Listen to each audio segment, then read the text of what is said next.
அஸ்ஸலாமு அலைக்கும் வரஹ்மத்துல்லாஹி வபரகாத்துஹு. சஹீஹ் புகாரின் 32 அத்தியாயம் 2 ஈமான் எனும் இறை நம்பிக்கையின் தொடர்ச்சி.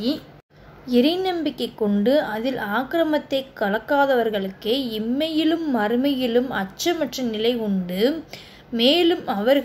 மேலும் அவர்களே நேர்வழி பெற்றவர்களும் ஆவார். இது திருக்குரான்ல 6:82 என்ற இறைவசனம் அருளப்பட்ட போது நபித்தோழர்கள் அவர்கள் நம்மில் யார் ஆக்கிரமம் செய்யாமல் இருக்க முடியும் என கேட்டனர்.